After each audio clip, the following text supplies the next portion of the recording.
Hello and welcome back. आज की video में मैं सबसे कंफ्यूजिंग टॉपिक पे बात करने जा रहा हूँ, वो है इवेंट लूप। इवेंट लूप का कंसेप्ट बहुत कंफ्यूजिंग होता है। कई बार इंटरव्यू में आपको ये क्वेश्चन, मतलब कई बार क्या, हमेशा ही पूछा जाता है इवेंट लूप में।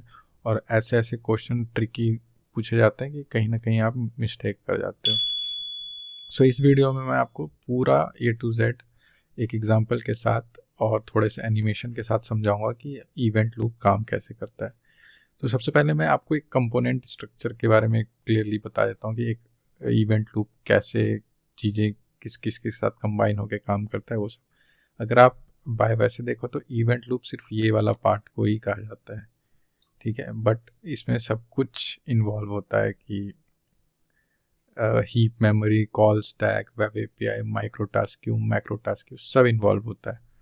बट अभी के लिए मतलब इवेंट लूप का जो काम होता है वो सिर्फ कॉल स्टैक को चेक करना और टास्क को आगे मूव करने का काम होता है। बट ये सिर्फ आपको इंटरव्यू में सिर्फ इतना नहीं बताना पड़ेगा, आपको पूरा इवेंट लूप का कंसेप्ट समझाना पड़ेगा, क्योंकि इस पूरे कंसेप्ट को ही इवेंट लूप का पार्ट माना जाता है, ठीक है। तो सबसे पहले हम करते हैं शुरुआत की होता क्या है। जैसे ये क्रोम का एग्जांपल है, तो ये रन टाइम इन्वायरमेंट होता है। ये जो आपको बॉक्स दिख रहा है ये पूरा एक रन टाइम इन्वायरमेंट है, ठीक है। मैं अभी क्रोम के बारे में बता रहा हूँ, वैसे ही सभी ब्राउज़र का इसी तरीके से होता है। तो ये पूरा एक रन टाइम इन्वायरमेंट है, ठीक है। उसमें हमारे पास जो आता है, और ये मतलब आप समझ लो कि पूरा ब्राउज़र का ही है कि ब्राउज़र इंटरनली कैसे है, तो कुछ इस तरीके से है।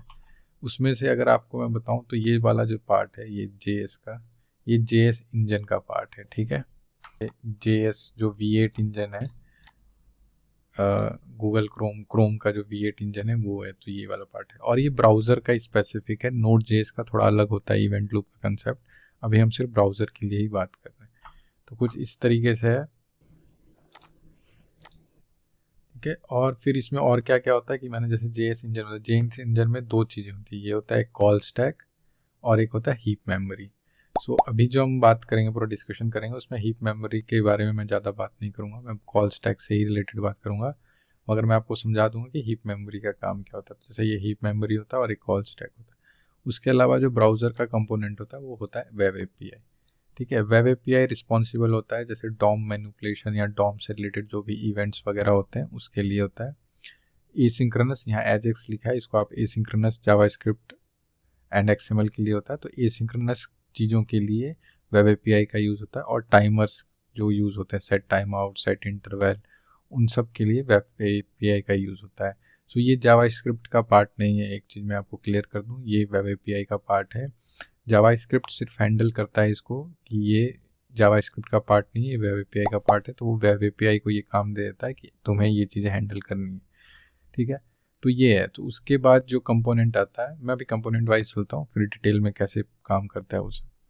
उसके बाद जो आता है, दो चीज़ आती है हमारे पास, टास्क क्यू जो होता है, ठीक है। पहले एक ही था इनिशियल स्टेज में, बट उसकी वजह से प्रॉब्लम होता था, तो अब जो नए V8 इंजन में दो टास्क क्यू, ठीक है। लोगों को काफ़ी कन्फ्यूजन हो जाता है, माइक्रो टास्क यहाँ पे गलत लिखा है या मेरे को लिखा है, ये माइक्रो टास्क क्यू होना चाहिए था। ये माइक्रो टास्क क्यू होना चाहिए था, ये वाला माइक्रो टास्क क्यू है और ये मैक्रो टास्क क्यू है, ठीक है। मैं आपको थोड़ा सा अच्छे से समझा दूँ, इस मैक्रो टास्क क्यू को कॉल बैक क्यू भी कहा जाता है, इसको कॉल बैक क्यू भी कहा जाता है, ठीक है। और माइक्रो टास्क क्यू जो नया ऐड हुआ था ये बाद में आया था, ठीक है। इसको माइक्रो समझना, और मैक्रो को आप कॉल बैक क्यू बोल सकते हो और या फिर मैक्रो टास्क क्यू कर सकते हो। भाई अगर मैं प्रायोरिटी वाइज जाऊँ तो किसकी हायर प्रायोरिटी होती है, तो जो हायर प्रायोरिटी होती है वो माइक्रो टास्क क्यू की होती है, 1 सबसे ज़्यादा प्रायोरिटी वो होती है। उसके बाद इसकी होती है प्रायोरिटी मैक्रो टास्क क्यू की। वो ऐसा क्यों है, क्योंकि मैं बता दूँ, समझा दूंगा आपको। माइक्रो टास्क क्यू, इसमें जितने भी एसिंक्रोनस एपीआई कॉल्स वगैरह होती हैं, प्रोमिसेस होती है, वो सब इसमें जाता है, ठीक है। और जो टाइमर वाली जो चीज़ें होती हैं वो सब मैक्रो टास्क क्यू में जाती है, तो इसलिए इसका प्रायोरिटी कम है। तो फॉर एग्जांपल जब भी इवेंट लूप काम करता है ना, तो वो पहले माइक्रो टास्क क्यू के टास्क को पहले करेगा। जब ये पूरा ख़त्म हो जाएगा, जब इसके पास कोई टास्क नहीं होगा इसमें, तब वो मैक्रो टास्क क्यू से उठाना शुरू करेगा टास्क को, और फिर उसको कॉल स्टैक में डालेगा, ठीक है। तो इस तरीके से काम कुछ करता है। तो इवेंट लूप का काम क्या है कि ये चेक करता है इवेंट लूप कि कॉल स्टैक खाली है कि नहीं। कॉल स्टैक जब तक भरा है तब तक ये चेक करते रहेगा, ये कुछ पुश नहीं करेगा। जैसे ही कॉल स्टैक खाली हो गए, सारे स्टेटमेंट्स रन कर गए, तो जो यहाँ पे माइक्रो टास्क क्यू और मैक्रो टास्क क्यू में टास्क है उन पे ध्यान देगा। तो सबसे पहले ध्यान देगा माइक्रो टास्क क्यू पे। माइक्रो टास्क क्यू का मान लो ये है, तो इसको उठा के यहाँ डाल देगा फॉर एग्जांपल। ठीक है, जब ये एग्जीक्यूट हो जाएगा, कॉल स्टैक खाली हो जाएगा, तो फिर ये दोबारा इस वाले को उठा के यहाँ डालेगा। ये भी एग्जीक्यूट करके स्टैक से बाहर हो जाएगा, तो फिर इसको डालेगा।